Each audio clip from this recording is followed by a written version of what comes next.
Police time, सतत आपल्या सेवेत 24 तास।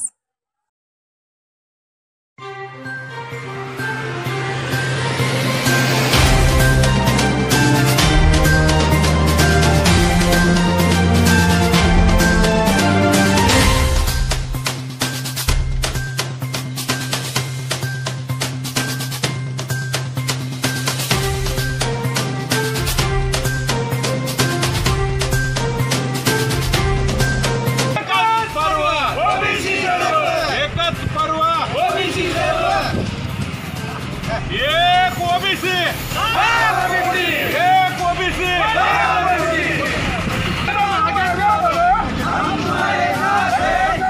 तुम आगे बढ़ो, हम तुम्हारे साथ हैं। सुमन साहब तुम आगे बढ़ो, हम तुम्हारे साथ हैं। तुम आगे बढ़ो, हम तुम्हारे साथ हैं। धनंजय मुंडे साहेब तुम। नमस्कार, आपण पाहताय द पोलीस टाइम्स न्यूज।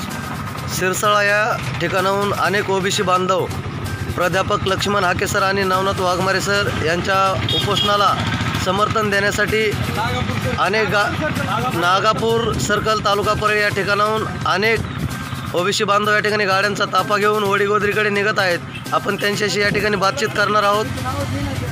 गेल्या अनेक दिवसांपासून ओबीसी समाजाचे लढवय्ये नेते प्राध्यापक लक्ष्मण हाके सर यांचं ओबीसी आरक्षण वाचवण्यासाठी उपोषण चालू आहे। त्या उपोषणाच्या समर्थनात आज आपण त्या ठिकाणी जात आहोत। शासन याची दखल घेत नाही आहे का या आंदोलनाची? शासन या ठिकाणी दखल घ्यायला पाहिजे, पण घेणं गेले तर आज 8वा दिवस आहे। प्राध्यापक लक्ष्मण हाके साहेबांनी या ठिकाणी अन्न पाणी या ठिकाणी त्याग करून ओबीसीच्या आरक्षणासाठी या ठिकाणी संघर्ष चालू केलेला आहे। तरी पण या ठिकाणी शासन कसल्याच प्रकारचं या ठिकाणी दखल घेत नाही। शासनानं ओबीसीचा अंत पाहू नये।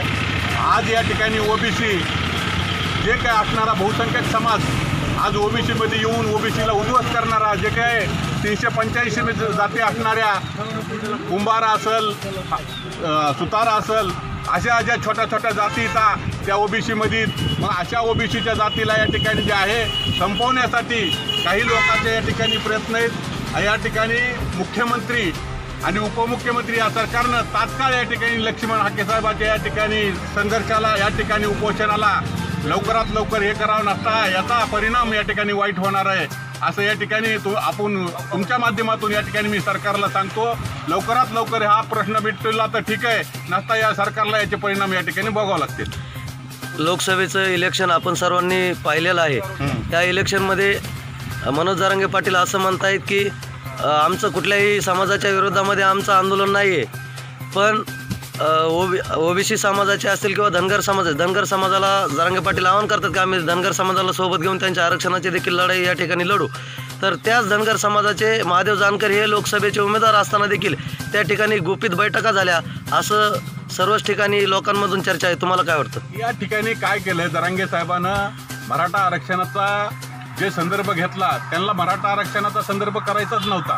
या ठिकाणी अनेक दुसराच कुणीतरी त्याच्या पाठीमागे एक मोठी शक्ती आहे आणि त्या आरक्षणाचा मुद्दा ज्या काही मराठा समाजाला स्वतंत्र आरक्षण द्यावं आमचा विरोधच नाही, पण त्या ठिकाणी जरांगे पाटलाला पुढं करून जातीवाद केला आणि कालच्या लोकसभेमध्ये फक्त ओबीसी समाजाचे की जे काही आमचे माणसं आहेत, जे काही उमेदवार आहेत त्यांना संपवणं, ओबीसी समाजाचे नेते संपवणं। या ठिकाणी परभणीमधून जानकर साहेब उभा होते, त्यांना पाडण्यासाठी जरांगेचं आरक्षणाच्या माध्यमातून पुढं आलाय का या ठिकाणी राजकारण करायचं त्याला। या परभणीमध्ये, बीडमध्ये आणि औरंगाबादमध्ये ओबीसीचं या ठिकाणी 18 पगड जातीचं या ठिकाणी नेतृत्व त्यांनी संपवायचं काम केलं। तिथंही जलील या ठिकाणी चांगला खासदार होता, तिथं खैरेत या ठिकाणी चांगला माणूस असताना तिथं सुद्धा या ठिकाणी त्यांना पाडून या ठिकाणी जे आहे यांनी फक्त ओबीसीला संपवण्याचं कारस्थान महाराष्ट्रामध्ये या ठिकाणी चालू आहे। त्यामुळे या ठिकाणी ओबीसी आता या ठिकाणी महाराष्ट्रामध्ये पूर्ण ताकदीने एकत्र आलेली आहे। सरकारनं जर याचा विचार नाही केला तर विधानसभेमध्ये या ठिकाणी जे आहे आम्ही या ठिकाणी ओबीसीच्या माध्यमातून याला धराशिकण्याची राहणार नाही। या ठिकाणी तुमच्या माध्यमातून आम्ही सरकारला आणि या ठिकाणी जे काही आमच्या ओबीसीच्या विरोधात कट कारस्थान करणारे जे आहेत त्यांना सुद्धा आम्ही या ठिकाणी संदेश देत आहेत। लक्ष्मण हाके सर हे 7 ते 8 दिवसापासून उपोषणाला बसलेले आहेत। ज्यावेळेस जरांगे पाटलांचं उपोषण चालू होतं त्यावेळेस अनेक शासनामधील आमदार असतील, खासदार असतील, मंत्री असतील यांनी त्या उपोषणस्थळाला भेट दिलेली आहे, पण हाके सरांच्या उपोषणाला अनेक जणांनी या ठिकाणी भेटी दिलेल्या नाहीत। त्याबद्दल आपलं काय मत आहे?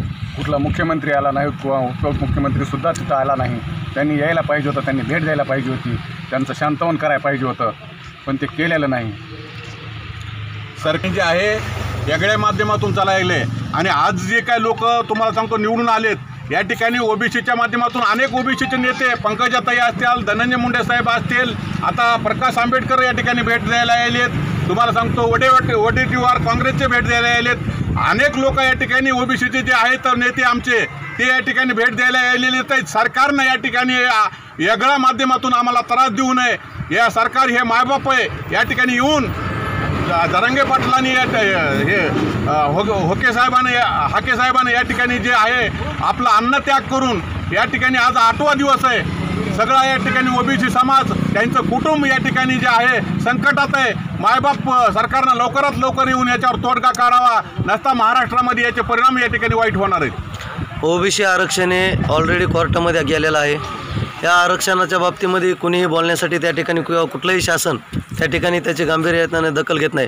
तर सकल ओबीसी समाजाच्या वतीने आपण शासनाला काय आवाहन करणार आहात ओबीसीचं राजकीय आरक्षण टिकण्यासाठी? शासन हे मायबाप असतं, सगळ्यांची काळजी घेणारं काम हे शासनानं करायचं असतं. आमची लढाई ही कुणाची ताटातलं घेण्यासाठी नाही, तर आमच्या ताटातलं वाचविण्यासाठी ती ही लढाई आम्ही लढत आहोत. आणि हे ताटात हिसकावून घेण्याचं काम जर काही मोठ्या प्रमाणात वर्ग धनदांडग्यांच्या मदतीनं करत असेल तर याकडे शासनानं दुर्लक्ष करून गेले 8 दिवस झालं अन्नपाना वाचून आमचे 2 बांधव वडीगोद्री येथे बसलेले आहेत. आषाढीची वारी जरी पुढे असली तरी आज आपण पाहत आहात की आषाढीची वारी खरी वडीगोद्री येथे पंढरपूर भरलेला आहे.